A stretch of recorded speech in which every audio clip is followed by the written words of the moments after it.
के महान कार्यों को मैं सर्वप्रथम वंदन करता हूं। आज के इस मौके पर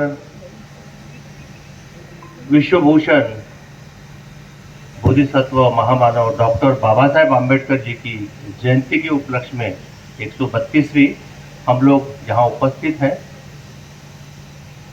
आज के इस कार्यक्रम के अध्यक्ष ग्रुप जनरल मैनेजर आदरणीय श्री एन.के. कनौजी साहब, हेड नाहवा। आज के हमारे अतिथि वक्ता मेरे मित्र प्रोफेसर जयमंगल धनराज जी, जो हाई कोर्ट में अभी एडवोकेट भी है बॉम्बे हाई कोर्ट में।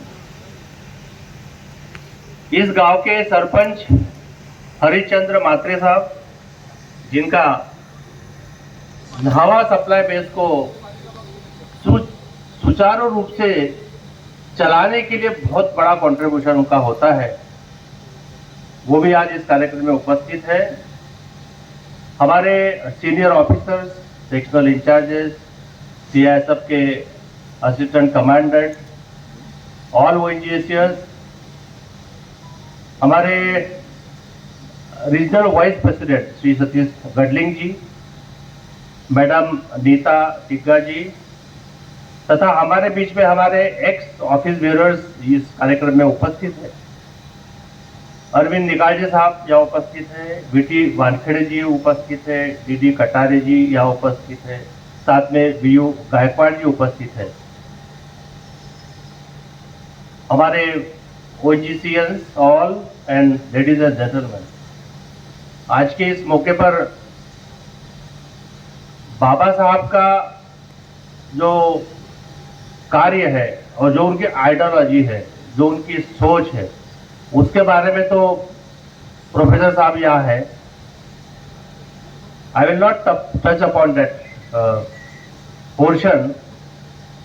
मैं यहाँ आज इसलिए खड़ा हूं, ये आपको बताने के लिए, I think this is very important, कि हमारी जो एसोसिएशन है, all India SC employees welfare association, ये उत्सव समिति नहीं है। लेट मी क्लैरिफाई, ये सिर्फ सेलिब्रेशन नहीं करती है। सेलिब्रेशन तो होना चाहिए, जैसे बर्थडे सेलिब्रेट हम करते हैं, बच्चों का करते हैं, खुद का भी करते हैं। तो इतने बड़े शख्सियत है बाबा साहब, सारी दुनिया में जिनका नाम होता है। इस बार आपको पता है यूनाइटेड नेशंस में बाबा साहब की बर्थ एनिवर्सरी सेलिब्रेट हुई है ना? तो बड़ा कार्य है ये। और सारे जहां जहां इंडियन मिशन है थ्रू द वर्ल्ड, वहां पे ये प्रोग्राम होता है। नाउ जैसे उस दिन प्रोफेसर थोराट साहब ने कहा था, now you can not stop him, doctor Baba Saheb Ambedkar. वो और भी प्रकाशमान हमको करते रहेंगे और सारी दुनिया में उनका मैसेज जाएगा। You can not just stop it, क्योंकि जो हीरा होता है, आप कहीं भी उसको छुपा दो, उसको थोड़ा सा भी किरण मिल गई तो वो चमकता जरूर है। यहाँ की समाज व्यवस्था ने बाबा साहब को काफी दबा के रखा था, उनके थॉट्स को, उनके विचार को, उनके कार्य को। आज विश्व ने जाना है कि बाबा साहब क्या चीज है, और सारा जो विश्व है वो उनको आज मानने लगा है, उनको नमन करने लगा है, उनको वंदन करने लगा है। उनके जो फॉरेन यूनिवर्सिटीज है, वहां पे उनके लिए रिसर्च की चेयर बन रही है, चाहे वो ऑक्सफोर्ड यूनिवर्सिटी हो, चाहे बड़ी बड़ी टॉप यूनिवर्सिटीज हो वर्ल्ड की, वहां पे चेयर इंडिया में तो है ही, बाकी फॉरेन में भी हो रही है। तो ऐसे महामानव के बारे में मैं सिर्फ एक ही चीज ये कहूंगा कि ब्रॉडली अगर बाबा साहब के लाइफ को अगर हम थोड़ा उसको डिवाइड करते हैं, तो जो उनका मूल मंत्र है, शिका, संगठित व्हा आणि संघर्ष करा, मराठी में ऐसा बोलते हैं, बट इंग्लिश में जो एक्चुअल है वो एडुकेट, एजिटेट एंड ऑर्गेनाइज। उनका ओरिजिनल वर्जन ये है, एडुकेट, एजिटेट देन ऑर्गेनाइज। उसको बाबा साहब ने अपने जीवन में कैसे फॉलो किया, उसका एक छोटा सा एग्जांपल देके मैं अपनी बात खत्म करूंगा। ज्यादा नहीं बोलूंगा क्योंकि यहाँ बड़े वक्ता हमारे बीच उपस्थित है। एजुकेट, पहला मंत्र बाबा साहब ने 1922-23 तक जब से वो पैदा हुए एजुकेशन में पूरा अपना जिंदगी पूरा समर्पित कर दी। Not only in India, foreign में गए, कोलंबिया में गए, वहां से एमए पीएचडी किया, उसके बाद में लंदन में गए, वहीं से लंदन स्कूल ऑफ इकोनॉमिक्स से उन्होंने किया एमएससी और डीएससी, उसके बाद बाहर में गए, भारत लॉ उन्होंने किया। उनकी जो ज्ञान की जो प्यास है वो बुझी नहीं, उनको वापस जाना पड़ा उनको अपनी थीसिस कंप्लीट करने के लिए, और जिसको बहुत साल लगते, 10 साल लगते, बाबा साहब ने हार्डली 2 साल में वो पूरा कर लिया। Is really I mean amazing achievement. See the quality of intellect, see the quality of dedication, see the quality of commitment towards the fellow Indians that time, कि ऐसा समाज है जो अभी भी अंधकार में है, उसको मुझे प्रकाशमान करना है, उसके लिए मुझे पढ़ाई की जरूरत है। ये पहला मंत्र बाबा साहब का। उसके बाद में उन्होंने सेकंड जो एजिटेट है, वहां से उनको फिर सोशल मूवमेंट स्टार्ट होते हैं। मूक नायक से लेकर बहिष्कृत भारत, फिर बहिष्कृत जिसकारणी सभा, फिर साउथ बोरो कमीशन, उसके पहले फिर महाड़ का सत्याग्रह, फिर कालाराम मंदिर का सत्याग्रह, फिर उसके बाद में साइमन कमीशन से उनकी मुलाकात, उसके बाद में फिर बहुत सारी बातें। गोलमेज conference is very very important, round table conference है ना। बाद में लेबर मेंबर, उनके पास से बहुत सारे डिपार्टमेंट थे, नॉट ओनली लेबर, इरिगेशन था, पावर था, बहुत सारे। वाइस रॉय के एग्जीक्यूटिव काउंसिल में ये was member, A minister I mean that time. बाद में संविधान, सही है। तो ये एजिटेड, इसका हाथ में भाला चाकू लेके नहीं, इसका दिमाग का एजिटेशन बहुत जरूरी है ना। और उन्होंने ऑर्गेनाइज किया लोगों को, और लास्ट में हिंदू कोड बिल, और बाद में बुद्ध की शरण में गए नागपुर में। ऐसे इसको 3 भागों में बाबा साहब को ब्रॉडली हम डिस्क्राइब कर सकते हैं। तो बाबा साहब का उनके बारे में हमारे प्रोफेसर साहब बताएंगे। बाकी साथियों, ये चीज आपसे शेयर करना बहुत मैं जरूरी समझता हूँ आज के इस मौके पे, कि जैसे मैंने कहा कि ये एसोसिएशन उत्सव समिति नहीं है। सोसाइटी के लिए, ओएनजीसी के लिए हमारे एसोसिएशन ने आज तक क्या किया, वो थोड़ा ब्रीफ में आप लोगों के नॉलेज में लाना मैं जरूरी समझता हूँ। आपको पता होगा कोविड टाइम जब आया तो हम लोगों ने, हमारे जो जितने मेंबर्स थे, उन्होंने करीबन 9-9.5 लाख के आसपास राशि इकट्ठा की। सबने 5-5 हजार रुपए, सब तो उस समय पूरा स्ट्रिक्ट लॉकडाउन था, कोई जगह नहीं थी, मतलब कोई बाहर नहीं निकल रहा था, वाली डॉग्स और बाकी जो मिलते थे, बाकी तो कोई बाहर निकलता नहीं था। हम लोगों ने मोटिवेट किया लोगों को, हमारी टीम को, और उन्होंने सब हृदयता से दान दिया और करीबन 10 लाख के आसपास पैसा इकट्ठा किया। उसकी हमने मुंबई के टोटल 26 एरियाज में उसकी रेशन किट बना के डिस्ट्रीब्यूट की, हर स्लम में, टोटल एरिया में मुंबई में। हम लोग खुद और वानखेड़े जी, उनके फैमिली और मेरी फैमिली, जब हम लोग सब घर में थे, वानखेड़े जी की फैमिली और मेरी फैमिली, हम लोग पालघर के जंगलों में जाके लोगों के, आदिवासी लोगों की मदद कर रहे थे। उनको रेशन किट वहां पे हम लोगों ने दी। टिटावाला में गए, कहाँ नहीं गए, बांद्रा में एरिया में, जब पूरा कहर मचा हुआ था।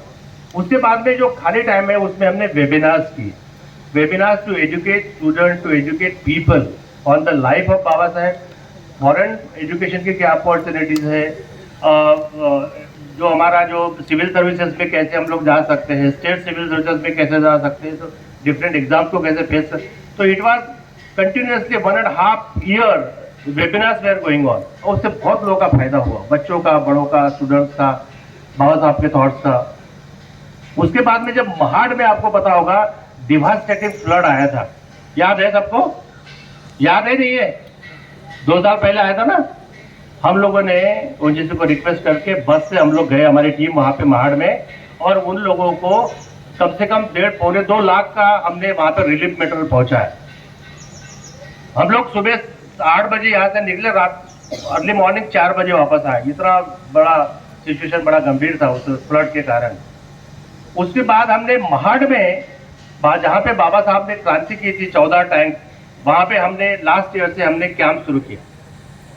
वहां पे जो श्रद्धालु आते हैं उनकी मदद करना, भूखे प्यासे आते हैं, उनको थोड़ा नाश्ता, चाय, पानी देना, ये हमने पिछले साल से शुरू किया। गवर्नमेंट ऑफ इंडिया का बहुत बड़ा प्रोग्राम है कि जो एमएसएमईज है, एमएससीज है, या जो एंटरप्रेन्योर्स है, जो वेंडर्स है, उनको एनकरेज करो ताकि वो ज़्यादा से ज़्यादा एमएससीज जो है वो ओजीसी के प्रोक्योरमेंट प्रोसेस में हिस्सा ले सके। हम लोगों ने अभी तक 5 मेगा इवेंट्स किए हैं वेंडर मीट के, और उसमें से बहुत सारे लोगों को हमने इसमें रजिस्टर कराया है, काफ़ी लोगों को ऑर्डर्स भी मिल गए ओएनजीसी के। ये तो गवर्नमेंट ऑफ इंडिया का प्रोग्राम है, बाकी एसोसिएशन करती है। In that way association helps ONGC to fulfil that target MSC का जो है। तो हमारी एसोसिएशन ये भी करती है। साथ में अभी जो 14 अप्रैल का जो प्रोग्राम हुआ इस साल का थोड़ा यूनिक था। हम लोगों ने सोचा कि let us start with blood donation. अभी तक आज तक एसोसिएशन के द्वारा कोई ब्लड डोनेशन कैंप नहीं हुआ। हम लोगों ने 11I में ब्लड डोनेशन कैंप किया। इंस्पायर्ड ऑफ कि इसके पहले कर्मचारी संगठन ने 3 महीना पहले कैंप किया था, we could reach up to 75 bottles units. Is really big achievement. तो बाबा साहब की जो याद करने की शुरुआत हमने ब्लड डोनेशन से की। उसके बाद में हमने 150 करीबन बच्चे, पूरे मुंबई के स्लम के बच्चे, घाटकोपर, बांद्रा, उनको हम लोग वहाँ पे मुंबई टूर पे लेके गए। बाबा साहब का घर उनको दिखाया, राजगृह जो दादर में है, चैत्यभूमि लेके गए, और बाद में उनको चौपाटी में लेके गए। इस बार होल्ड ए पिकनिक। तो बच्चों, ऐसे जो स्लम एरिया के बच्चे हैं जिनको पता ही नहीं दुनियादारी क्या है, क्या होता है, वो जिस जैसे ऑफिस में आने से डेफिनेटली उनके साइकी में बहुत चेंज होगा। देखेगा कि दुनिया ऐसी भी है, ये कैसा ऑफिस है जो आज तक हमने जिंदगी में नहीं देखा है। ओएनजीसी का ऑफिस में, ढाबा में खासकर, या हमारे ऑफिस में एंट्री मिलना तो बहुत मुश्किल काम है। कोई बाहर का तो परिंदा भी नहीं आ सकता, इतने टाइट सिक्योरिटी है। सही है ना साहब? Correct no? यस।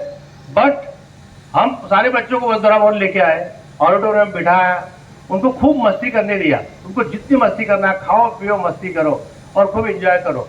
वहाँ बहुत शानदार हमने प्रोग्राम लगाया, जादू का प्रोग्राम। और उस कार्यक्रम में हमने जो स्टूडेंट्स हैं उनको लैपटॉप डिस्ट्रीब्यूट किए कंपोनेंट पान के थ्रू, कंप्यूटर्स, प्रिंटर्स, ये सारा जो कंपोनेंट पान के थ्रू हमने मटेरियल उनको सप्लाई किया।